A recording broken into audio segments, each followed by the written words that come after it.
Our universe contains infinite stories, most of which are about rocks and ice at sub-zero temperatures in a vacuum. Rather boring. However, on a small damp rock, there is a story that bears a second look. It's your story. But the first 4 billion years or so mostly concern amino acids. Not much of a page turner. But then, over time, the amino acids bond together and things start to get interesting and a bit drier.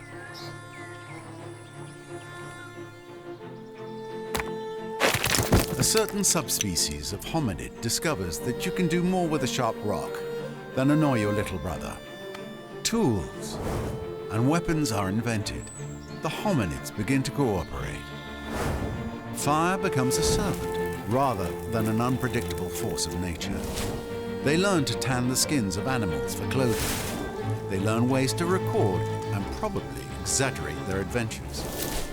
Eventually, these tribes learn to build shelters and immediately hold the first barbecue parties. This is the dawn of humankind. Struggle and cooperation have been rewarded. The Neolithic era draws to a close. The whole world beckons. This tribe has come far, but the rest of their story is your story. You are the one who will build them into a great civilization. How far will you push humankind?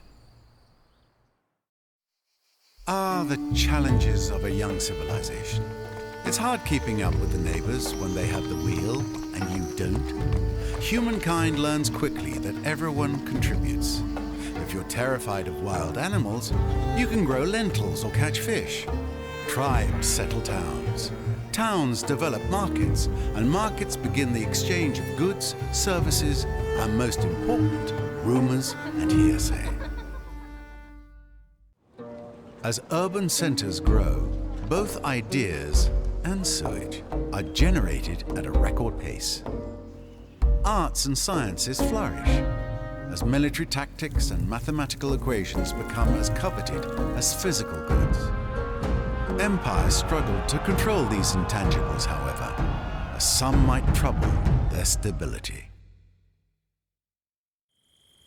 Wisdom and technical innovation from earlier eras bring humankind new knowledge, and we immediately use it to find new ways to kill each other off. Greater empires build more powerful armies, but brute strength may be defeated by superior innovations.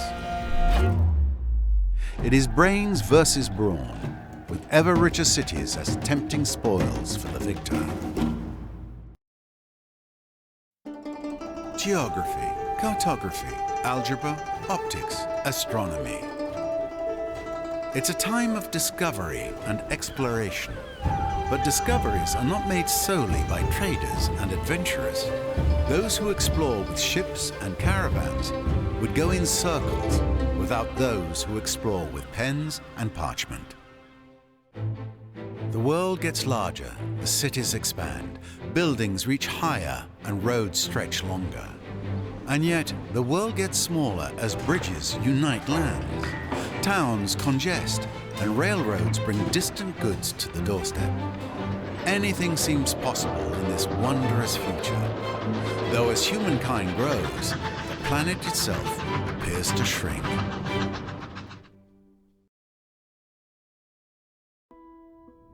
The human mind, creative, imaginative, and ingenious at turning every single human invention to its most violent end.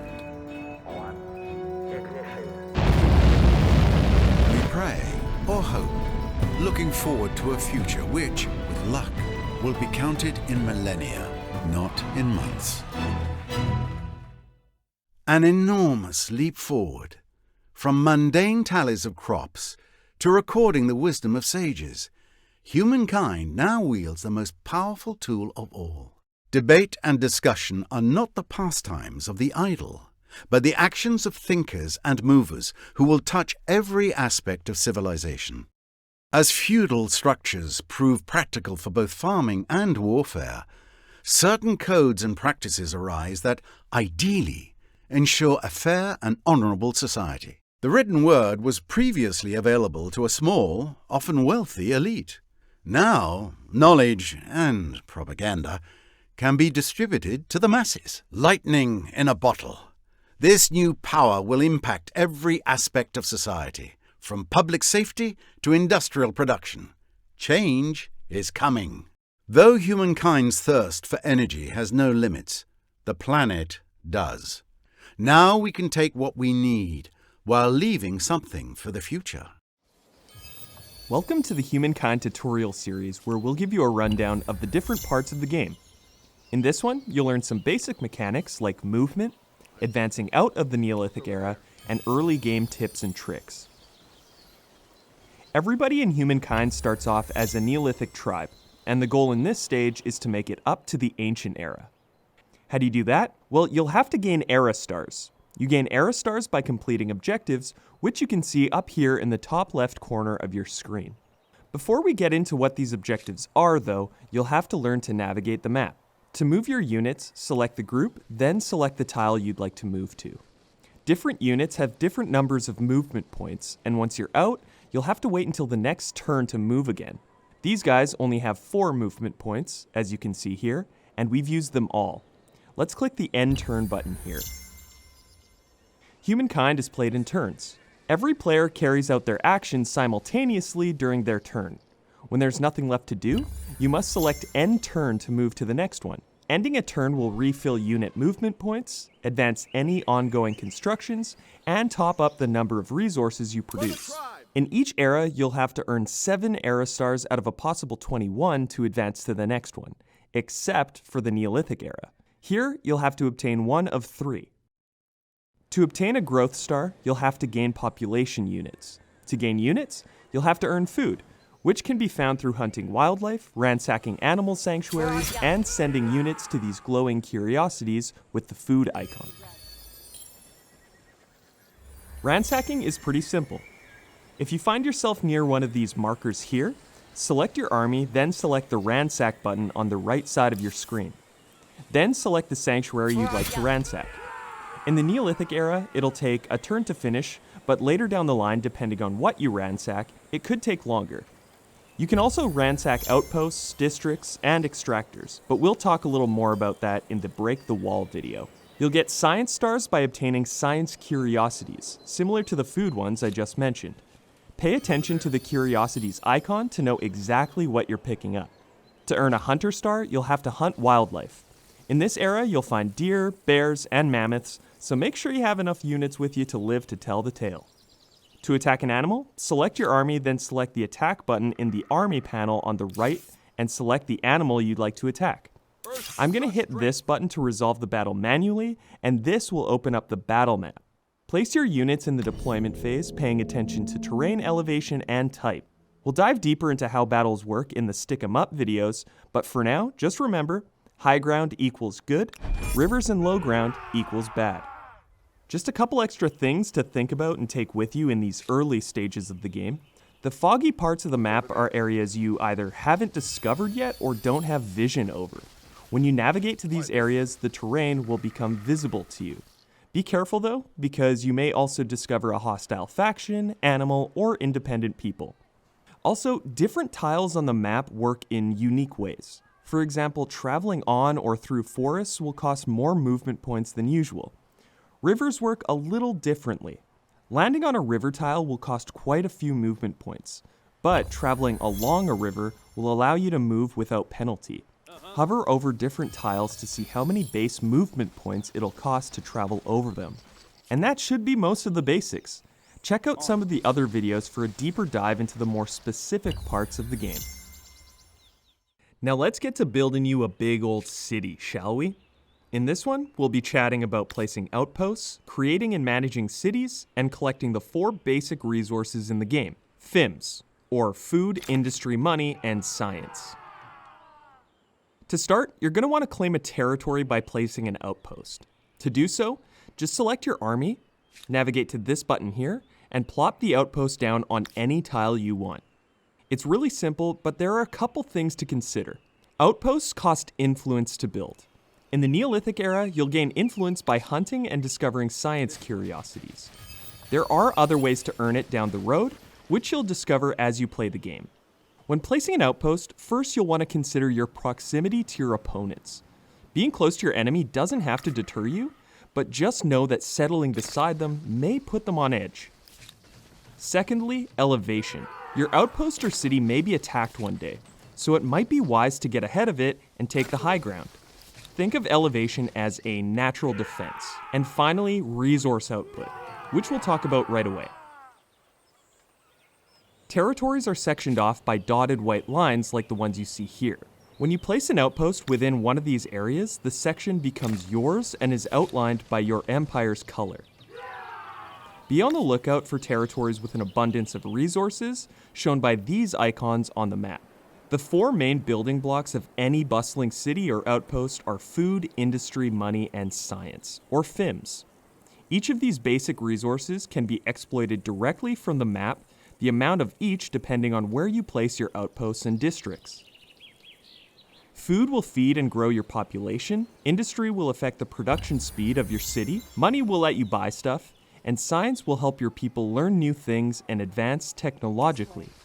Starting out, a good bet is to look for areas with good food or industry yields, but almost every territory can be lucrative if you play your cards right. Back on the subject of outposts, you can place one in the Neolithic era, but you won't be able to convert it into a city until you've chosen a culture in the Ancient era. So what's the difference between an outpost and a city anyway? Well, an outpost can be placed on the map, like I said before, to claim the territory. You'll be able to exploit food and industry adjacent to your outpost location, and the game will show you a FIMS pre-visualization when you hover over different tiles. You'll also be able to place resource extractors, but that's pretty much it. You won't be able to grow much economically from there. Converting your outpost to a city is the solution to this problem. Building a city will cost some influence, but that's where the real growth starts. You'll gain access to both districts and infrastructures, which will allow you to increase the amount of resources your city generates and exploits. You can only convert your outpost into a city once you've reached the Ancient era. To start the conversion after you've chosen your first culture, go into your outpost and navigate to the menu that appears on the right side of your screen. If you've got enough influence, you can hit this button right here to start construction. Your outpost will instantly upgrade to a city. And remember, the first city you build will become your empire's capital. I've mentioned districts and infrastructures a few times now. Once you have your city, select it. On the right side of your screen, once again, you'll see a series of hexagonal icons and a few square icons. The hexagons are districts, which are quarters that are placed directly on the map to exploit and gain specific resources. For example, let's take the Maker's Quarter, which specializes in exploiting industry and adds an industry population slot. Managing your population will be very important down the line as your population grows. For now, hit the icon to select it. Once you have it selected, you can hover over different tiles adjacent to your city center or any other applicable tiles to see which resources you'll gain from placing it there. You may also see a UI suggestion for where you'll get the most out of your placement, but it's ultimately up to you to decide where you'd like to set it down. The same works for farmers' quarters, except they exploit food instead of industry. Back to the menu, the square icons are infrastructures. These are usually upgrades to your city's resource output, but the difference here is that they are not placed on a tile. Infrastructures are straight upgrades to your city, so you don't have to worry about where to place them or what they exploit off the map. For both districts and infrastructures, hover over their icons before you queue them up to know exactly what you'll be exploiting or gaining. Once you select an infrastructure or place a district, you'll see that your constructions queue up in the order that you start them. Everything you build in your cities costs industry to complete. Let's say you earn 100 industry per turn, and the district you'd like to build costs 400.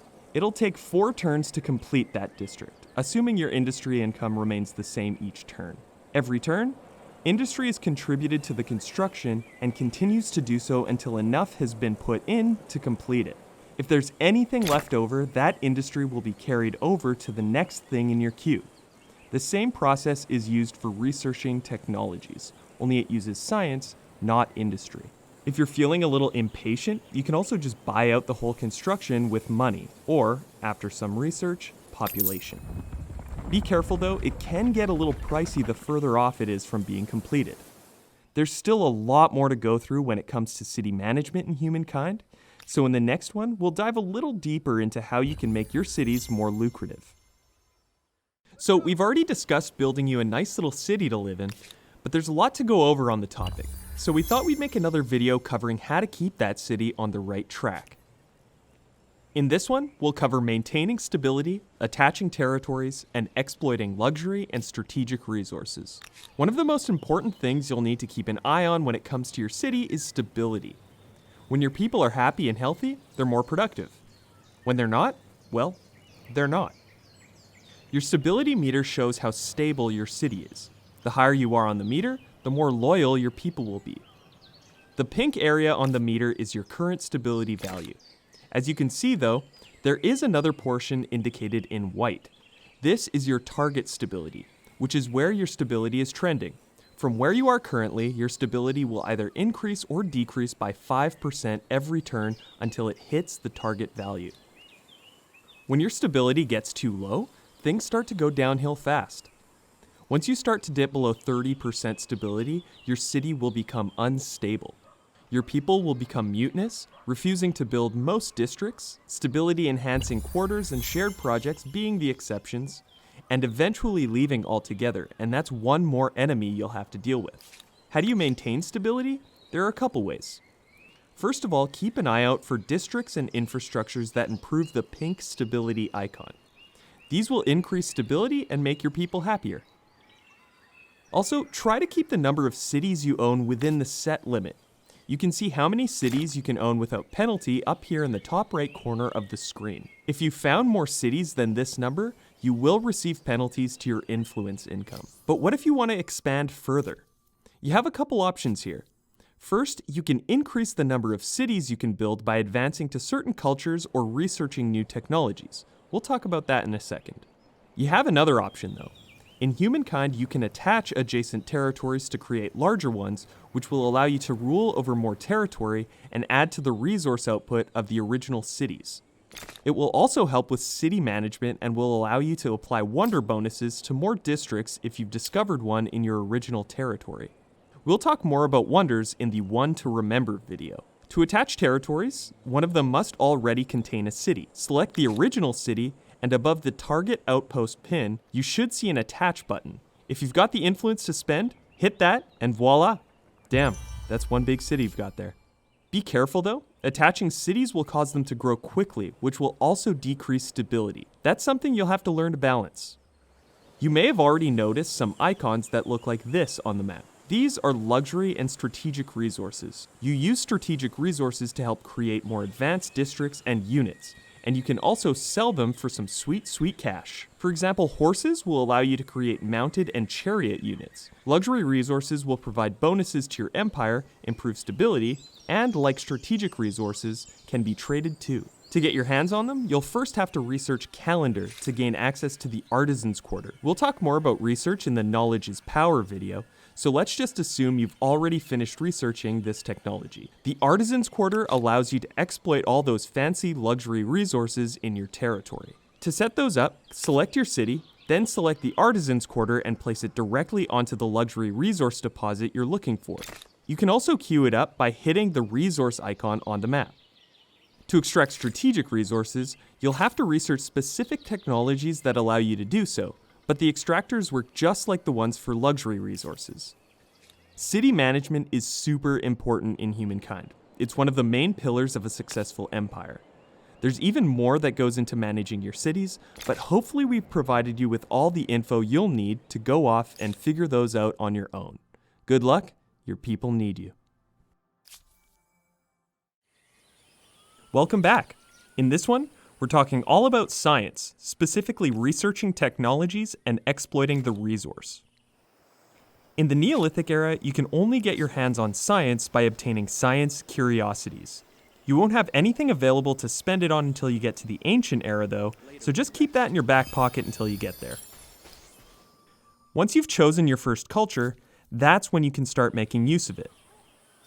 After arriving in the ancient era, the science icon in the bottom left corner of your screen will appear. This is where you'll spend your science income. New technologies will essentially give your empire access to tools to help advance your empire through history. It's how you obtain stronger units, improve districts, new resource extractors, and much more. The more advanced you get, the more resources you'll require. Hence, the need for luxury resources. Before we get into how to start researching, we need to talk about how to get your hands on science to begin with. We already mentioned that you'll be able to find some by obtaining curiosities in the Neolithic era, but the real income starts building once you've got yourself a city. Science income is slightly harder to come by at the beginning of your playthrough than, say, food or industry. Your city does not automatically exploit it right off the bat, so you'll have to place dedicated districts and complete science infrastructures to build up your income, as well as assign population to work as scientists. However, as you progress, so will your ability to exploit science. If you're looking to improve your science income, be on the lookout for anything that provides the blue atom icon here. Now, let's get into how to start researching technologies. To queue up research, just click into the menu in the bottom left corner of your screen. Select the technology you'd like to research, and it'll queue up. You can either choose from the quick selection panel that pops up immediately, or choose a technology from the full tech tree. Head there by selecting this button here. Spending science works just like spending industry does. The amount you make each turn is contributed to the target amount of the technology you want to research. The technology is completed when enough science has been contributed, and any excess will be carried over to the next technology in your queue. For example, if a technology costs 450 science, and you make 100 science per turn, it'll take 5 turns to complete that technology. 100 science will be contributed to the study until enough has been put forth to cover it. The 50 remaining science will then be contributed to the next tech in your queue. The more advanced the technology, the more science it'll cost. Also, some technologies are prerequisites for others, so keep that in mind when planning out your queue. Just a few other things to flag. Each technology is tied to a specific era. You can only research technologies from the era that you're in and before, except if you're a scientific culture. Scientific cultures have a passive ability that allows them to research technologies from the next era. We'll talk more about passive abilities in the Legacy of an Era video. Also, you can use the search bar on the tech tree to quickly filter through technologies. Here, you can use specific keywords to find technologies you're looking for fast. You can either search directly for the tech you're looking for, or use keywords that pertain to it if you don't know the name. And that's all you need to know for technologies in humankind. Now put your lab coat on and get to researching. So let's talk about how you win a game in humankind. Your fame score is what dictates your position in the race to victory. You can get your hands on it by doing a variety of different things. Earning era stars, completing competitive deeds, and discovering and building wonders. We'll be covering each of these things in this video. Let's start with era stars. We mentioned in a previous video that era stars function as a way to advance you through the eras, but they also contribute to your overall fame score. There are 7 different categories for you to earn era stars in, which cover the 7 different affinities in the game: aesthete, agrarian, builder, expansionist, merchant, militarist, and scientist. Within the categories, there are 3 objectives that, if you achieve them, will earn you an era star. This means there are 21 era stars available to you in each era. The objectives for each era star always relate to the affinity they correspond to. So, for example, here we are in the ancient era. These are the 7 different categories of objectives. Within the agrarian star category, you'll have to build your population up to the specified number. You can see that there are 3 era stars available. Once you acquire the specified number of population, the objective will update, opening up a new one asking you to acquire even more population units. For each era star you unlock, you'll earn some fame. The longer it takes you to achieve an objective, though, the less fame you'll receive for the era star. If you want to maximize your fame rewards, you're going to want to be quick about it. Keep in mind that earning era stars with affinities that correspond to your current culture will land you double the fame. This can really come in handy. Over on the right side of the Empire screen, you'll see competitive deeds. Competitive deeds are also objectives that you can achieve to earn fame. However, the main differences are that they don't earn you era stars and they can only be achieved once. The same competitive deeds are available to all players, so they will all be working to complete them and take advantage of their fame bonuses. This one here awards you with 50 fame for building a cultural wonder. Once you've done so, you won't gain that bonus for building any additional wonders, though you will still gain the standard fame rewards. And while we're on the topic, the final way to earn fame is by discovering or building wonders. There are two kinds of wonders in humankind: natural and cultural. Natural wonders are awesome natural structures of staggering beauty and are randomly generated across the map. When you discover a new one, you'll earn fame. If you place an outpost and build a city in a territory containing a natural wonder, you will receive economic bonuses. Hover over the wonder to see a breakdown of the resource bonuses you'll receive by settling near it. Cultural wonders, like the Eiffel Tower or Stonehenge, are constructible structures that can be claimed once you've earned enough influence. Once you've claimed a cultural wonder, only your empire can build it. Cultural wonders are what we call shared projects. Their construction can be queued up in multiple cities to cut down on the time it takes to complete them. Finally, you can only claim an additional cultural wonder once you've built your previous one. So even if you have enough influence to unlock a new one, make sure you've completed the construction on the wonder you claimed prior. And that's all for this one. Now go win yourself a game of Humankind. Follow me. Humankind is all about letting you create these wonderful what-if scenarios of human history.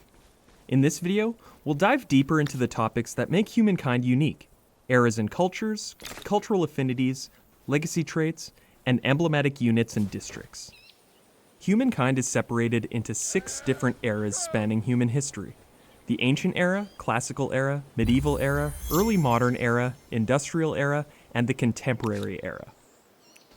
We've already covered how to make it to the ancient era, so if you haven't yet, feel free to go back and watch the basics video for more info on that. Once you've gained 7 era stars within an era, except for the Neolithic, you'll be able to advance to the next. Before heading into the next era though, you'll be prompted to choose a new culture. Once you make your selection, your empire will become that culture at the start of the following turn, taking on all of its unique bonuses and traits.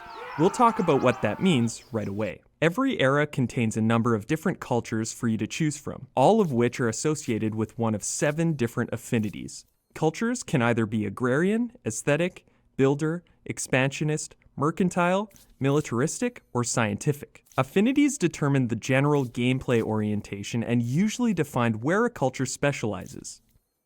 Affinities also come with 2 special abilities, one passive and one active. The ability changes with the affinity of the next culture you choose. For example, the ancient era Babylonians are a scientific culture. When you choose the Babylonians, you'll gain the collective mind's active ability, allowing you to convert your industry and money in a city into science. Their passive ability lets you research technologies from the classical era. Now, if you choose the Carthaginians in the classical era, you will lose the scientific ability and gain the merchant ability, because Carthage is a merchant culture. Each culture also has an associated legacy trait.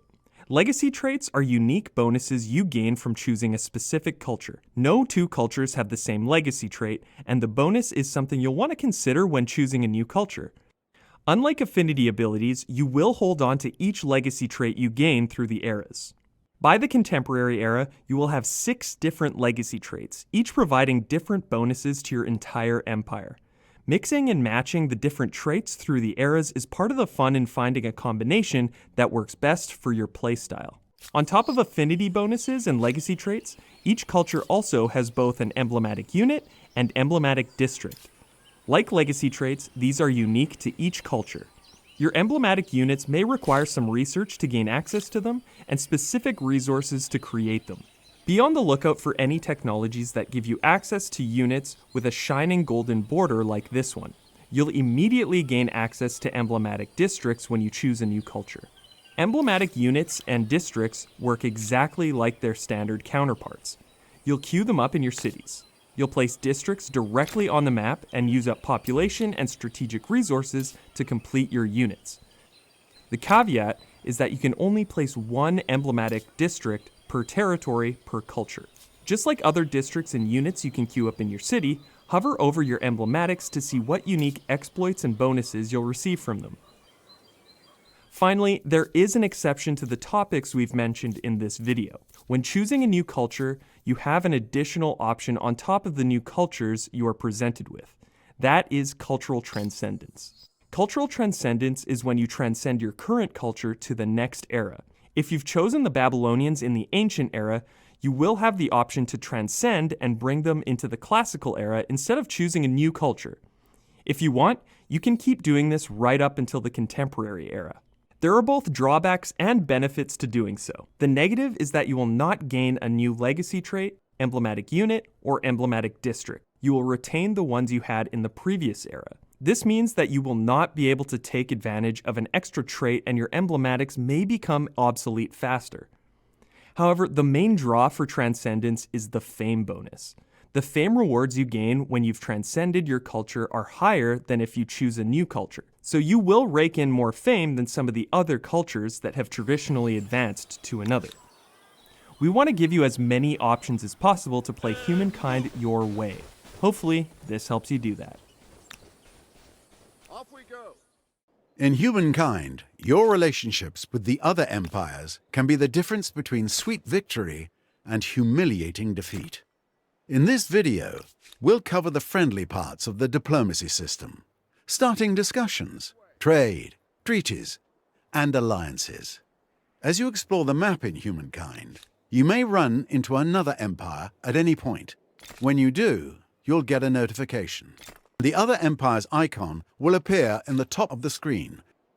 Whenever you would like to tend to your diplomatic relations with any of the empires, you can just select their icon here, and you'll be taken directly to the diplomacy screen with that empire.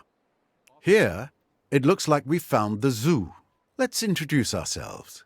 To do so, just hit their icon, then hit Introduce Yourself here. The other empires may also introduce themselves to you.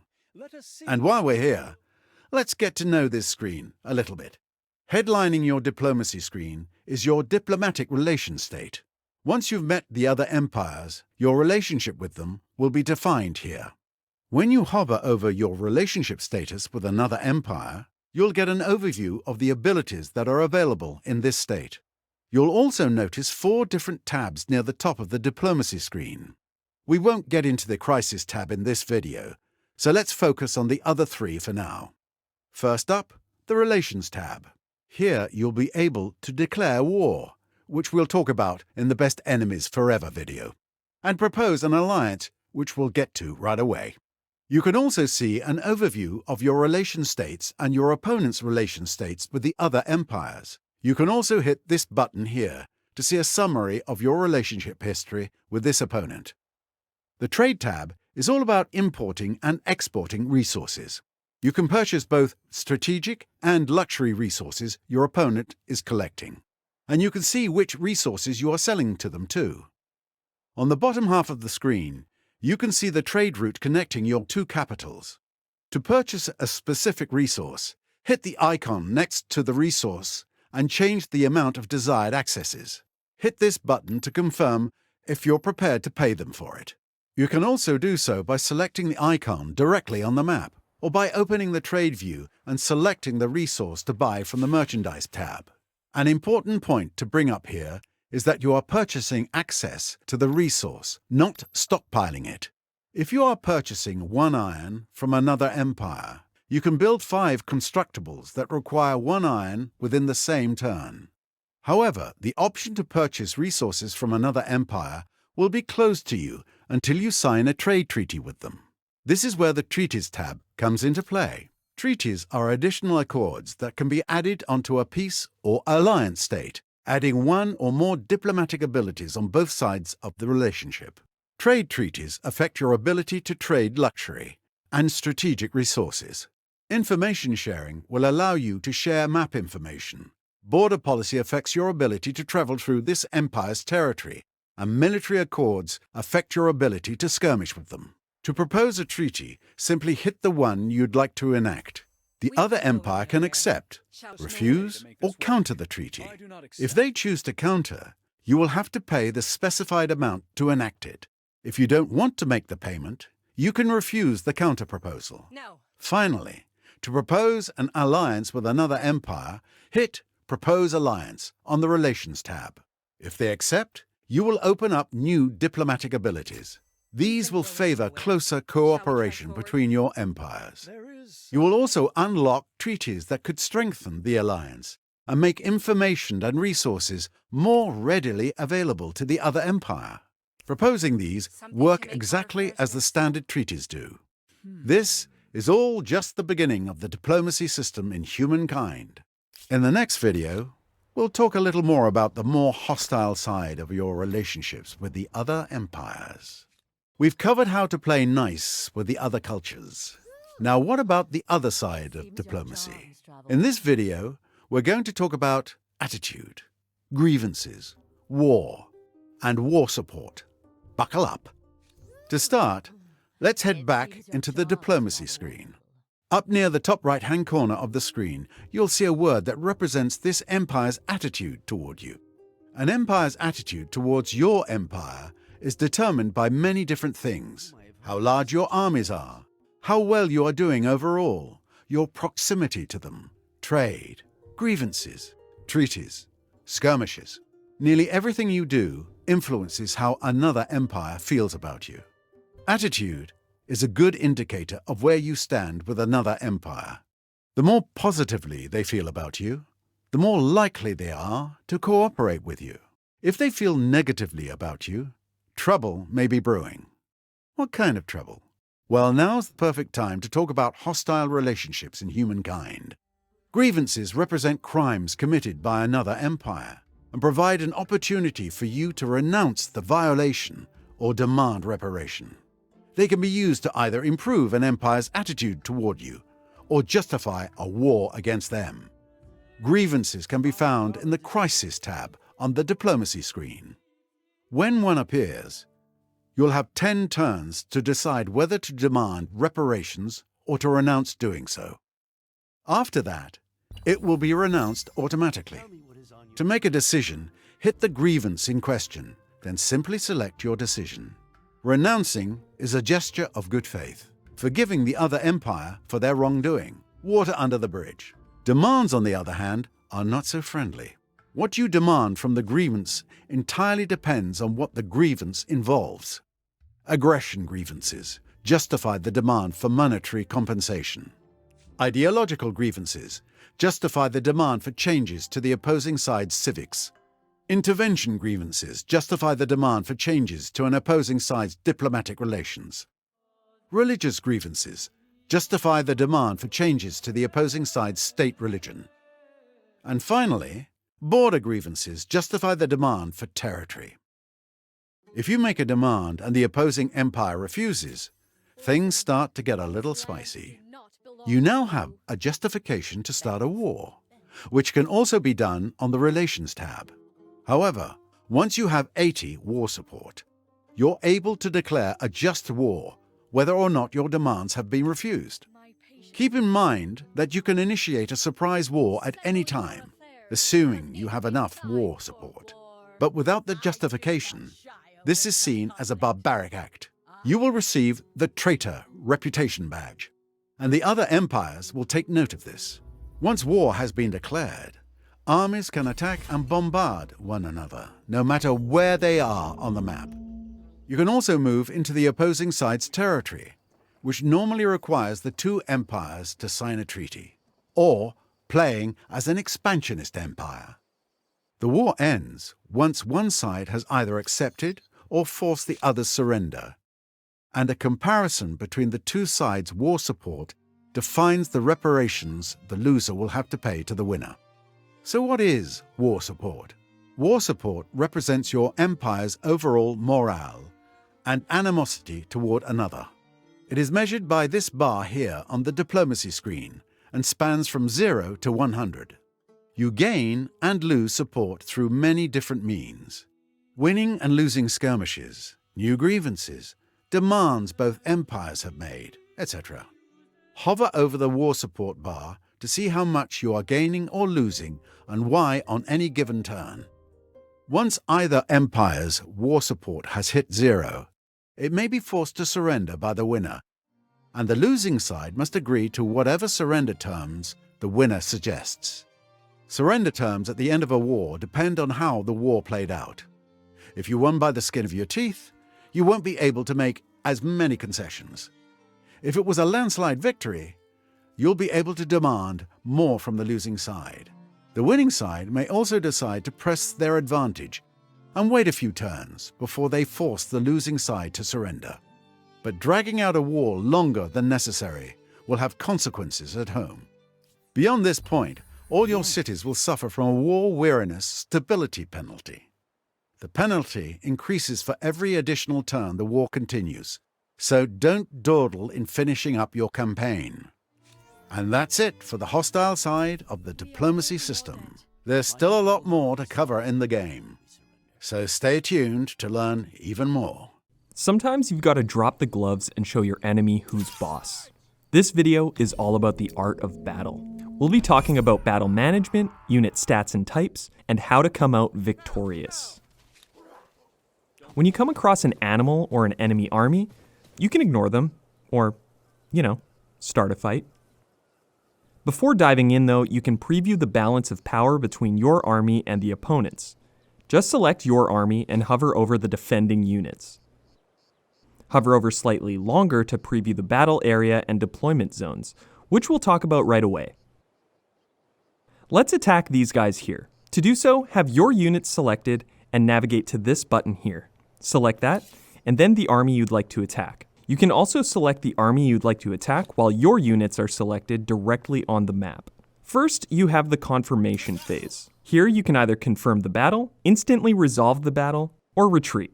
If you choose to retreat, your army will use up all of its movement points to get as far away from the battle as possible.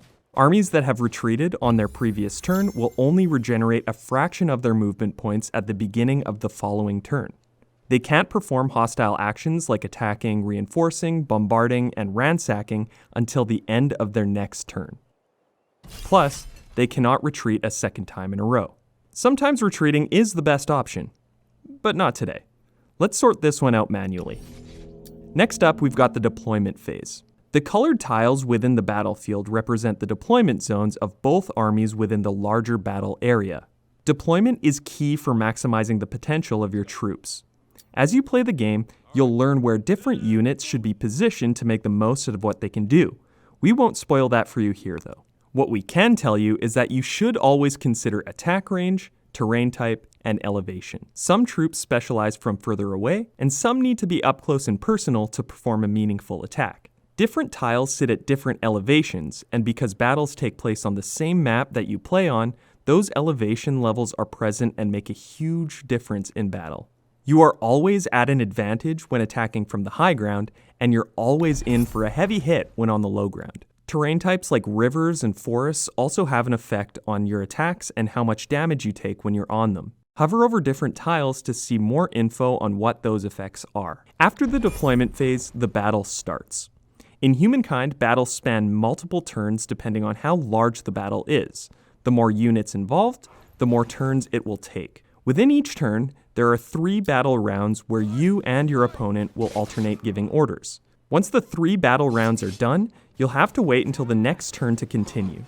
The number of remaining turns and rounds can be found in the top panel here.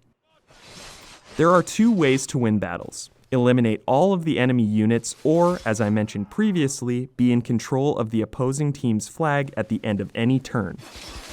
To control the flag, you must have a unit standing on the flag tile, which looks like this. Moving your units and attacking other units works just like it does out of battle. Just select your units, then select the tile you'd like to go to or attack.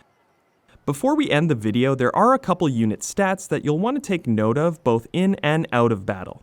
Unit health is a simple one. Every unit starts with 100, and when they get down to 0, they're gone. Health is recovered over time when inside friendly territory, but you can also speed up the process by spending some money here.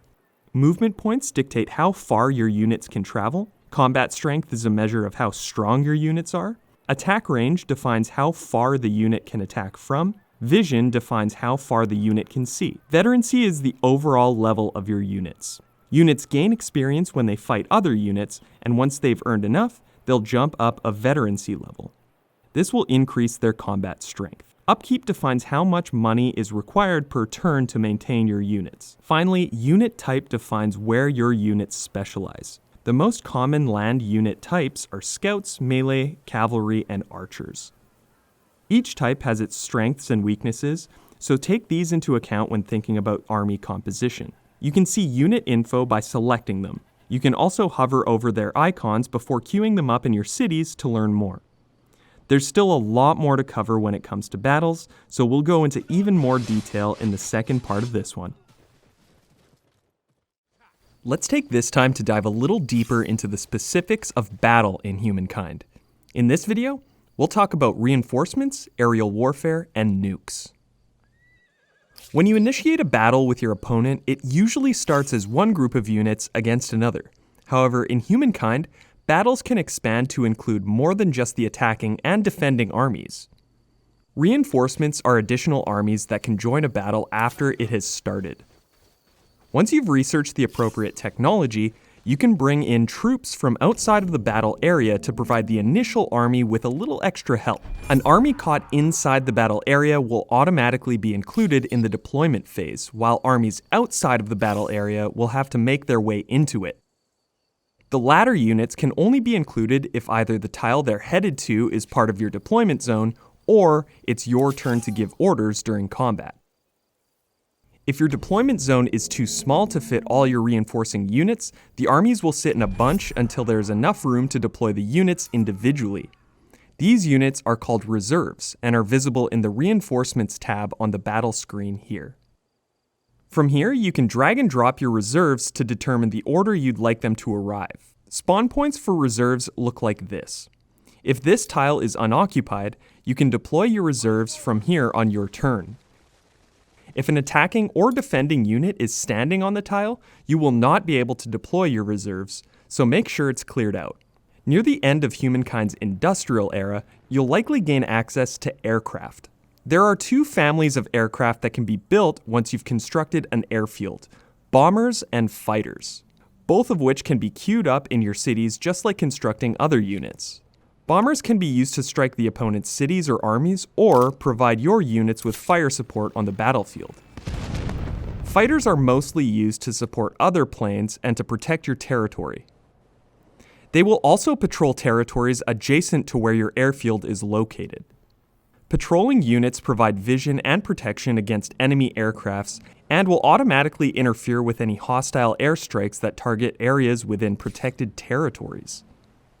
There is also multi-role aircraft that fill both the bomber and the fighter archetypes. Fighters and bombers can both perform airstrikes by hitting this button here when the planes are selected.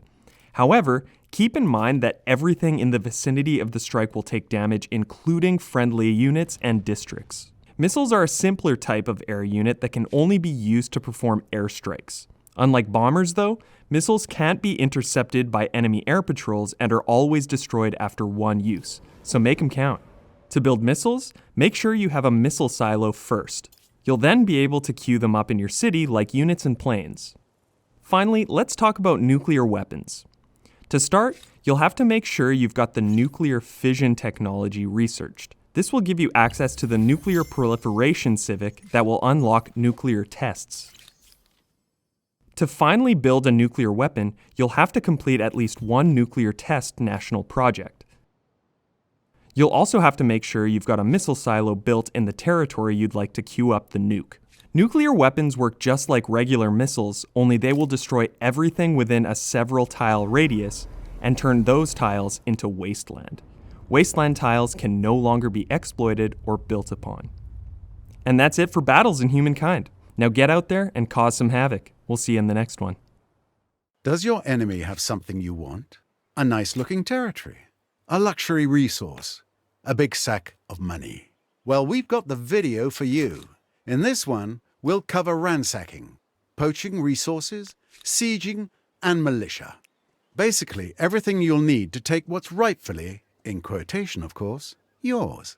To ransack in humankind is to loot and pillage a section of an opponent's territory, typically recovering money and leaving it in ruins, or destroying it altogether. Armies can ransack tiles if they contain buildings. Any army can ransack a tile, but your ability to do so may depend on your diplomatic relationship with the empire that owns it. To start ransacking, select your army and select this button on the right side of your screen. Then, select the tile you'd like to ransack.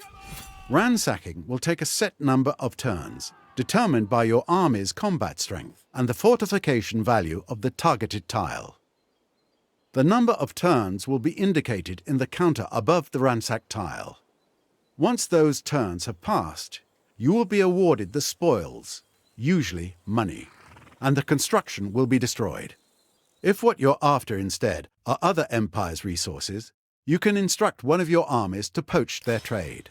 Armies can target trade relays on both land and sea that other empires are using to exchange resources. On the following turn, your army will begin diverting some of the resources that are exchanged via the trade relay to you, until you give them a new order. Note, however, that other empires will not take kindly to you disrupting their trade relationships. They may come after you, either diplomatically or in force. It's a good idea to always keep some armies patrolling your important trade routes, so any would-be thieves think twice about stealing from them. Now let's talk about sieging. Cities have fortifications, which prevent enemy units from just entering your city and ransacking the place. It must be besieged, assaulted, and then occupied. To initiate a siege, select an army and attack any of the opposing city's walled districts. But instead of going straight into the deployment phase after confirming the action, you'll be brought to the siege phase before actually deploying your units. This phase can last multiple turns. While a city is under siege, it produces fewer resources and is hermetically sealed. Nothing gets in or out except reinforcements. During the siege phase, the attacking side will slowly construct siege weapons if they have them researched. Siege weapons will help the attacking side breach fortifications around the defending side's districts. All district tiles that are connected to a city's main plaza, plus certain special districts, are fortified. Each fortified district has its own remaining hit points. The better the city's fortifications are, the less damage it will take from a siege weapon. Once a fortified tile loses all of its hit points, it is breached. Breached tiles serve as a gateway through the city's walls.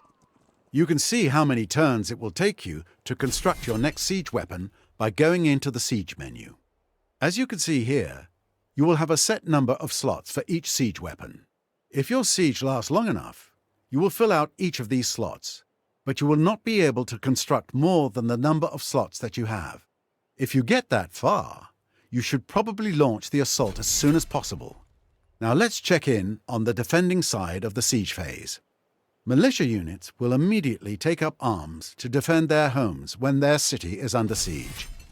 However, in contrast to how siege weapons are created, the longer the attacker prepares to assault, militia units will gradually abandon their posts as the siege takes a toll on the Empire's war support. A militia unit will be lost every couple of turns, depending on how stable the city is. The lower the stability, the quicker you'll lose militia units. Militia units will immediately return if the siege is broken. As the attacking side, you can launch your assault whenever you would like, but the defending side can also launch a sortie at any time. Either way, if an assault or sortie is initiated, you'll be taken to the deployment phase. This works just like it does in any old battle. Place your units where you think you'll be able to get the most out of them. The defending side will be able to deploy as many militia units as they had when the assault or sortie was initiated. And likewise, the attacking team will gain access to the siege weapons they created. There are many different outcomes and victory conditions of a siege. The attacking side can abandon the siege altogether before the assault even starts. The defending side can also surrender at any time, handing the keys to the city over to the opponent.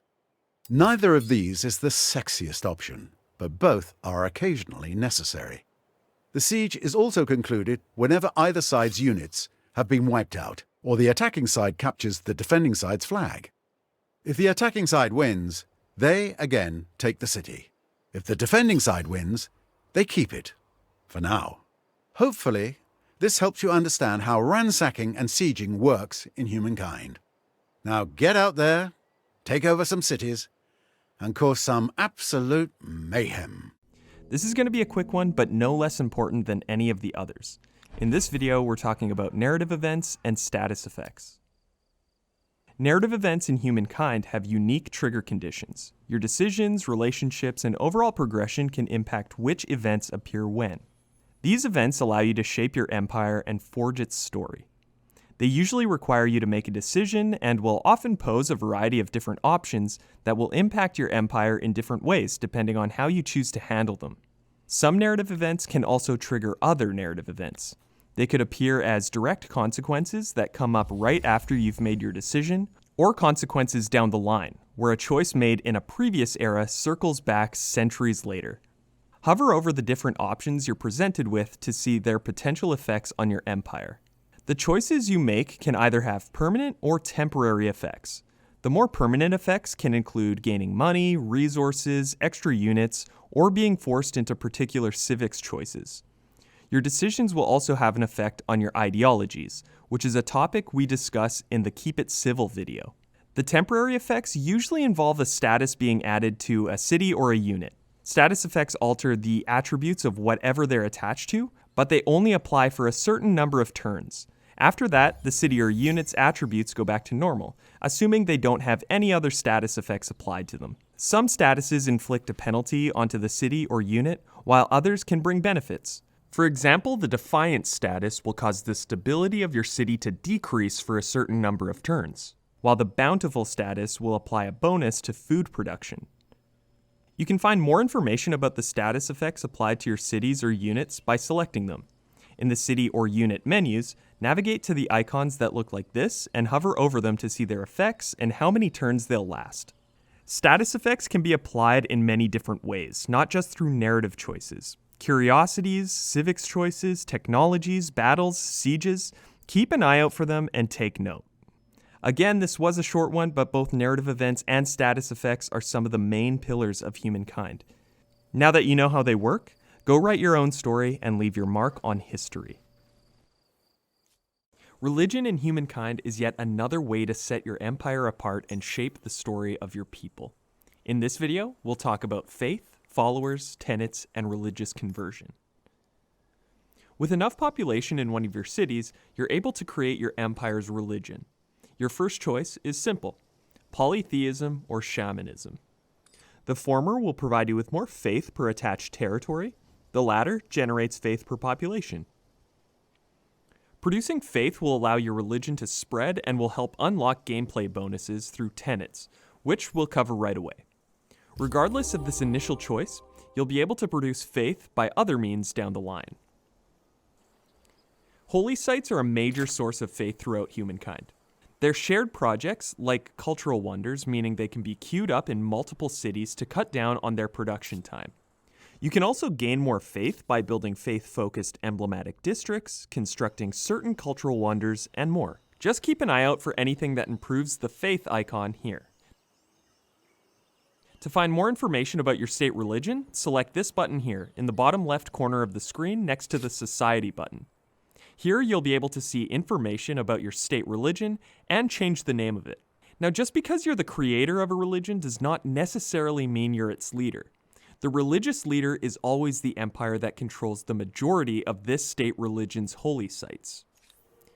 What does it mean to be the religious leader? The leader is able to choose the tenets of the state religion.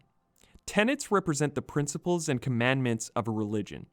Each tenet has a specific gameplay effect that reflects its inspiration.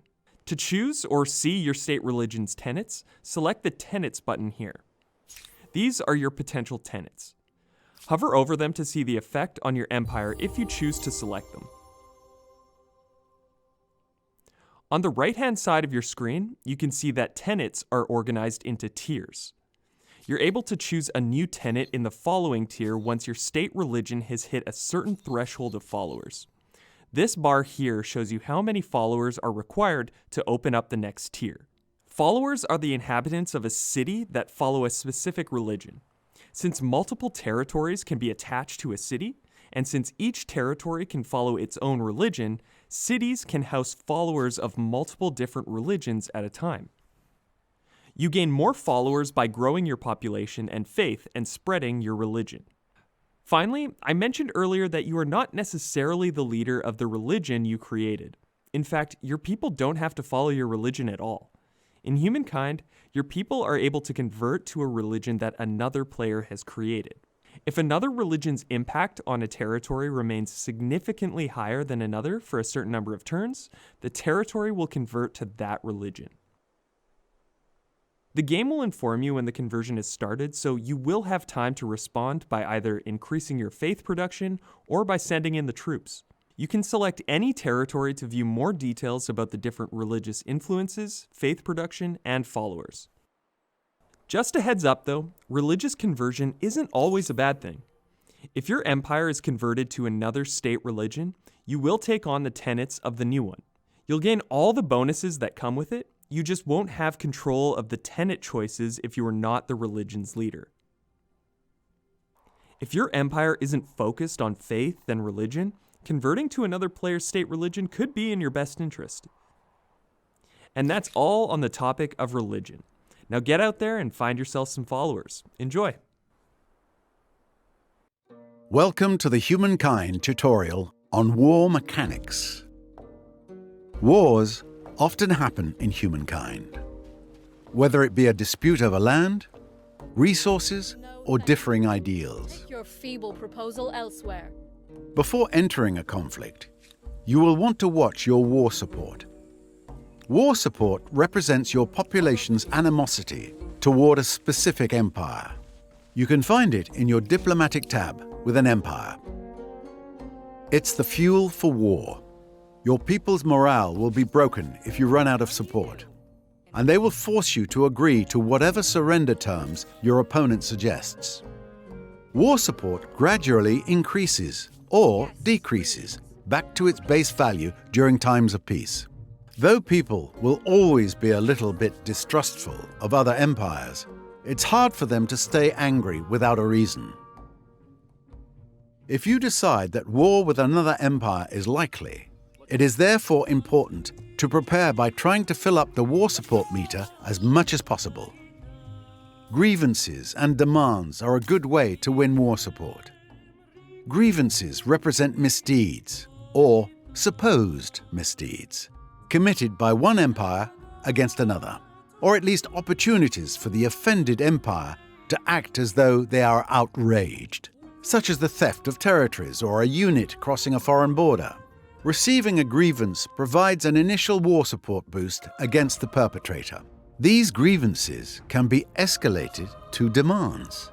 Having more unanswered demands than your opponent raises your side's war support each turn, as your people become more and more impatient while waiting for a response. If you're the target of a demand, you'll want to respond relatively quickly, or your opponent will be able to justify a war against you.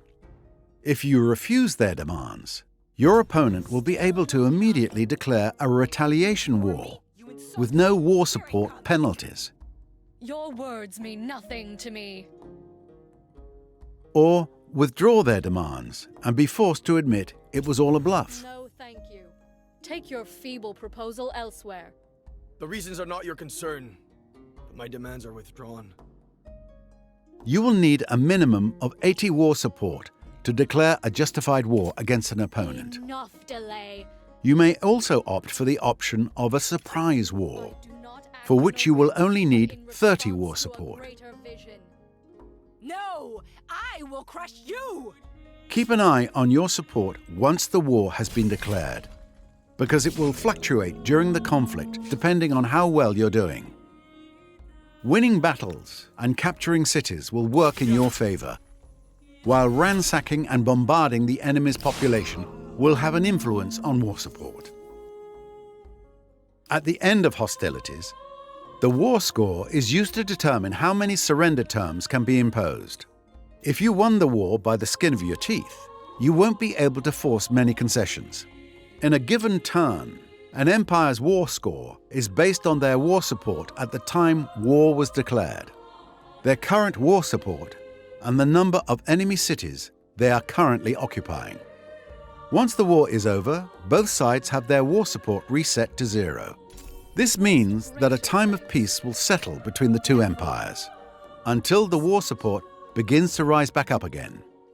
Good luck on your path to victory. Don't forget to check out one of our other tutorials next.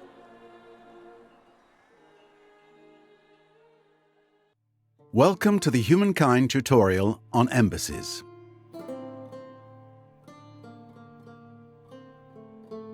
Embassies are designed to give players more ways to interact with other nations in humankind. They introduce a resource called leverage that you collect to either save or spend, depending on your strategy. Embassies are unique buildings that are unlocked once you meet another empire, and one can be built anywhere inside your empire. Like national projects, multiple cities can contribute to their construction. When your embassy is complete, you can start spending the leverage that you have collected against other players. With enough leverage stored up, you can choose to pursue leverage actions that unlock throughout the different eras. These leverage actions provide meaningful pressure against other empires, in the form of lowered war support, pushing to move troops, or even involving the rest of the world in resolving your conflict. Once both parties have built their embassy, they gain access to agreements, found in the Embassy tab on the diplomacy screen. These agreements can unlock powerful ways to cooperate with and benefit from your allies. To make an agreement, both empires must have each built an embassy and may not be at war with each other. Destroying either embassy will put a halt to the agreements too.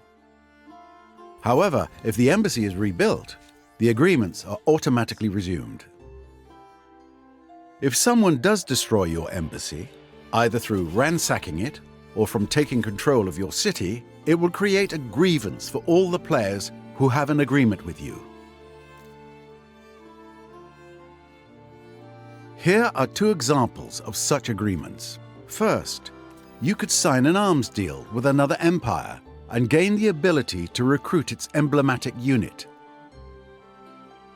Or you could choose to ratify a scientific correspondence, reducing the cost of technological discoveries already made by the other party. Accepted. With pleasure.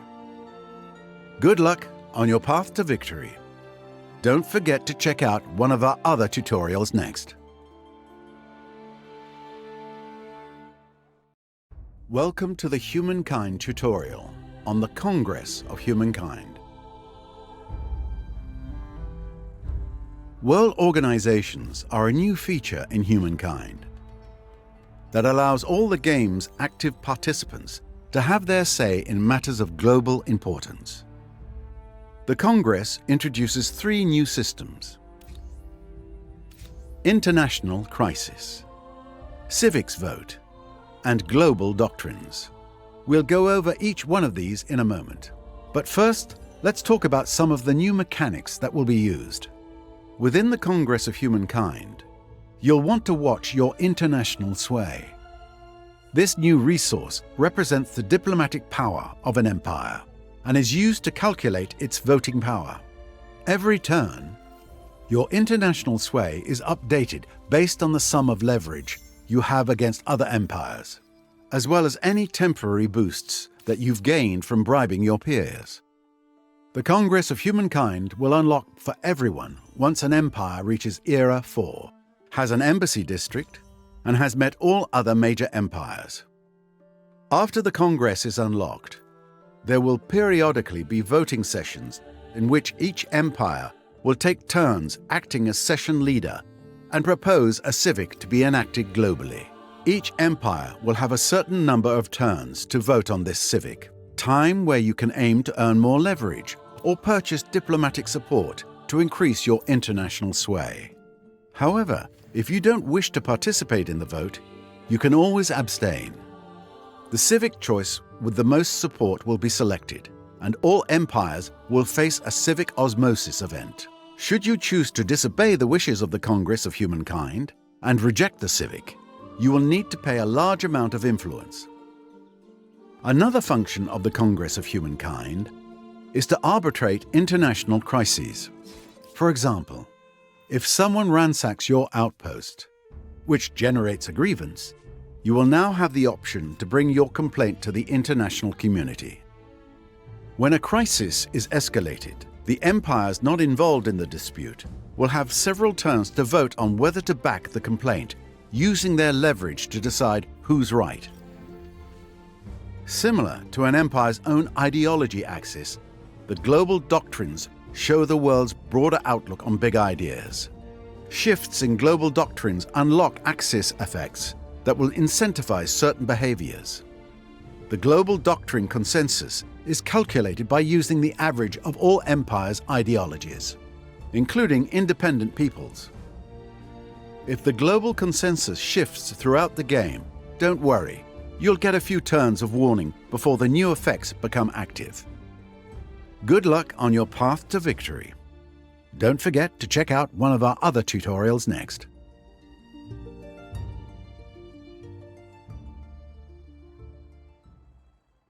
Welcome to the Humankind tutorial on reinforcements.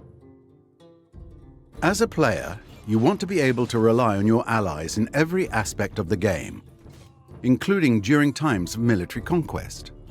With third-party reinforcement, you and your allies will be able to reinforce each other in battle, provided you both have unlocked the organized warfare technology. In order to lend your strength to a battle, some diplomatic restrictions apply.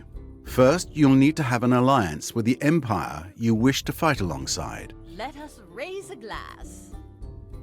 When a battle starts, if you are allied to one main participant and at peace with the other, you can only reinforce your ally.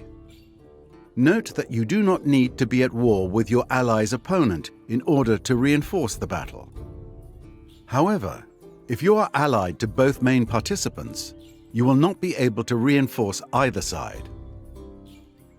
To act as reinforcements, your army must be able to reach the tile in the battle area from which it will enter the fighting. For instance, if a battle between naval-only armies include a sea tile adjacent to a land tile, an army standing on the land tile must have the ability to embark and reach the sea tile that is part of the battle. The units would be unable to participate in the battle from the land tile. Nope, don't think that it's possible. As is the case with your own battles, reinforcing an ally can be done either while their battle is underway or when it is being set up. Any army that finds itself inside a battle's perimeter during its creation will be able to join as initial reinforcements. That is, if your diplomatic state allows it, and you give the army orders to proceed. If the battle has already begun, you will be able to reinforce your ally's army during their turn in battle. When you reinforce an ally, you hand them control of your army to command as they please within the scope of their current battle. When the battle ends, all surviving armies that were reinforcements are returned to your control. Damage incurred over the course of the battle, as well as any losses, are maintained once the reinforcement has concluded. Good luck on your path to victory. Don't forget to check out one of our other tutorials next. Welcome to the Humankind tutorial on Agents, Part 1. This video will focus on covering general information on agents. For more details on their specific actions, be sure to check out the License to Spy Part 2 video. The balance of power is key to diplomatic relationships in humankind, but it is always changing. With new agent units, you will have the tools to make precise interventions aimed at shifting the balance in your favor. Agents are a new type of unit for you to recruit. There are two kinds of agents. the envoy. Envoys are representatives of your empire and can be unlocked through research. They will have unrestricted movement on the map, allowing them to gather precious intel and influence independent peoples. However, envoys do not have strong offense. They cannot ransack or attack other units. On top of their actions, envoys also have a passive ability when located in a foreign territory. In that case, both your empire and the empire hosting your envoy will benefit from a percentage of the influence produced by the city. If your envoy is attacked by a rival empire, it will automatically generate a grievance. The spy and spy master. For those who prefer to work in the shadows, spies and spy masters are the way to go. Spies will be available for recruitment in Era 3, once you've unlocked the corresponding technology. Using the stealth mechanic, they can infiltrate other empires' territories unnoticed to perform special actions such as gathering intel, watching a city, siphoning a district to make use of its resources, and tracking or even disorganizing an army. Spy masters are an evolution of spies, which can be unlocked in Era 4 to offer you even more ways to meddle with other empires. Spy masters are also able to manipulate cities, disrupt a district, and create army decoys to misdirect the enemy. How you will use these new units is up to you, but be aware that there is a limit to the number of agents your empire can employ. Good luck on your path to victory. Don't forget to check out one of our other tutorials next.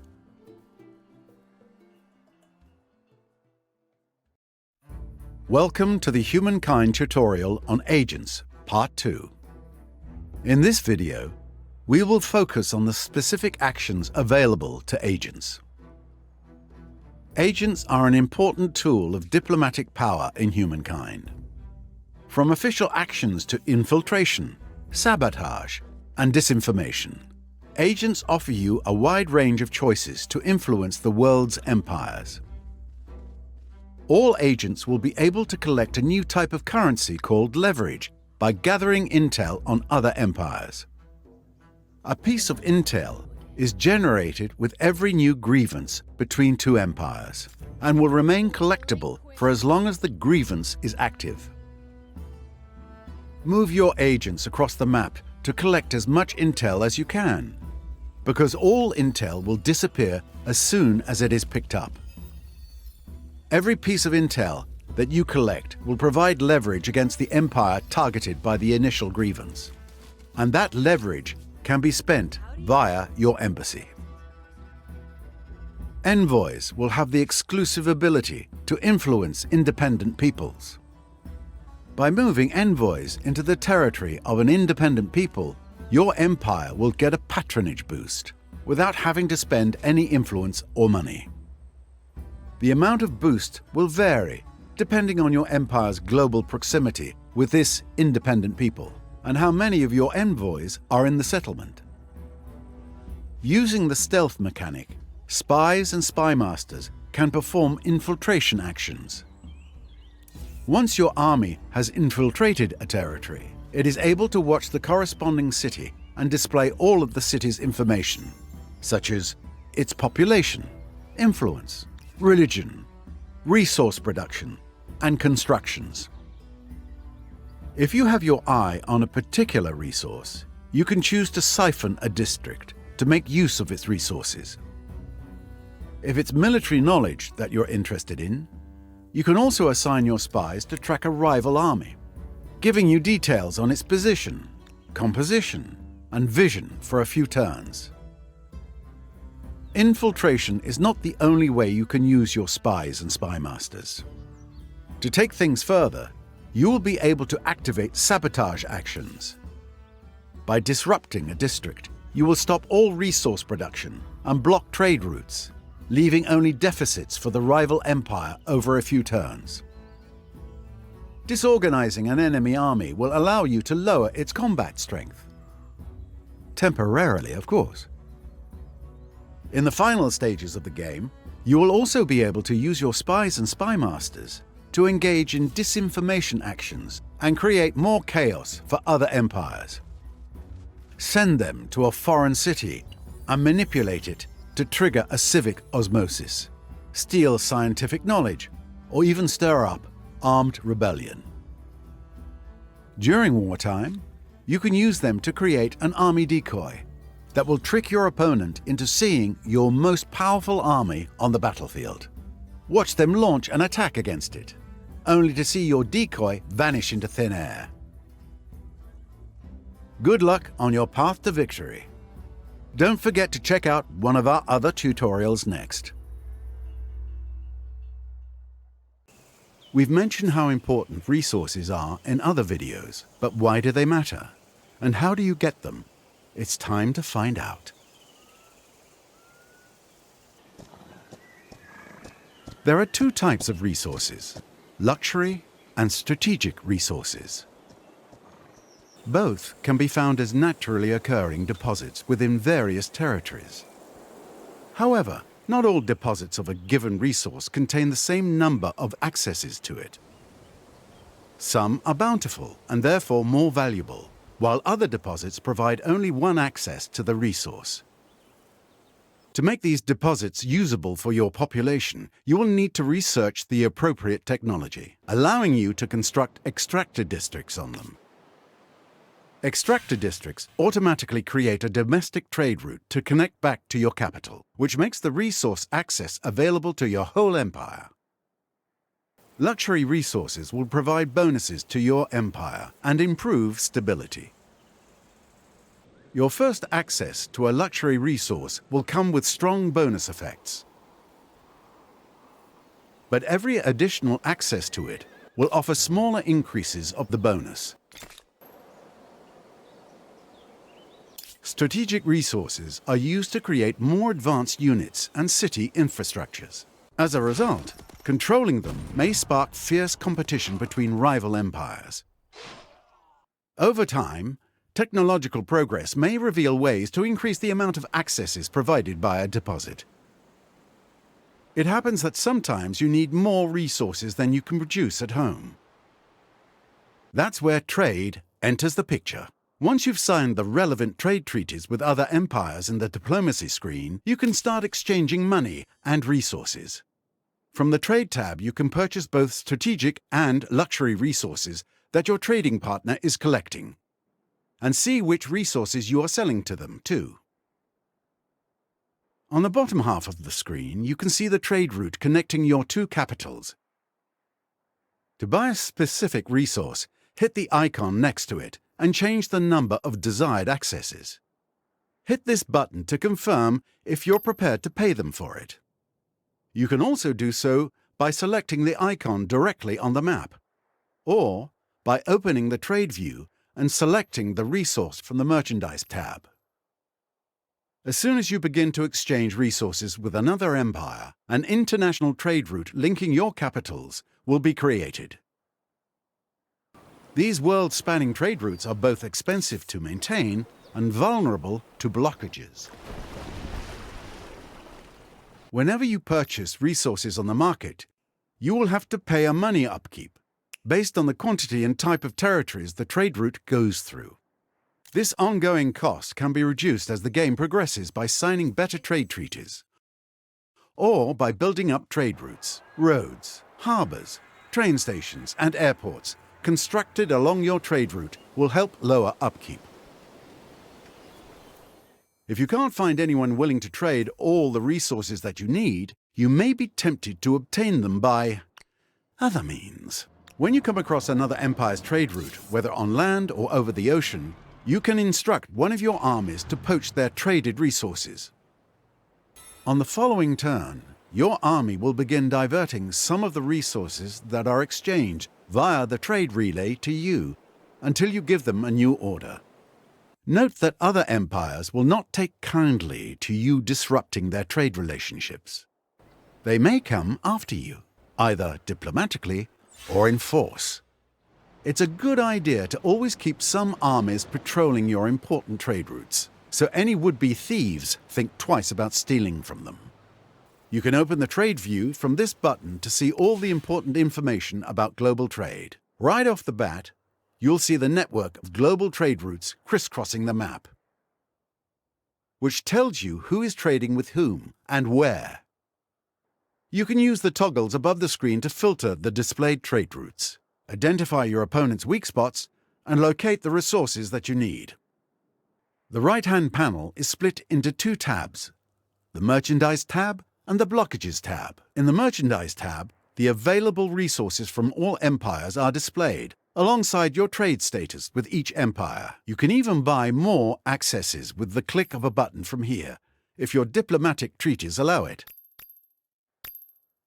If a list of all the ongoing situations and events holding up the traffic of global trade is what you need, head over to the Blockages tab. There you'll be able to see who, what, and where the disruptions are, and why you're not getting your money's worth.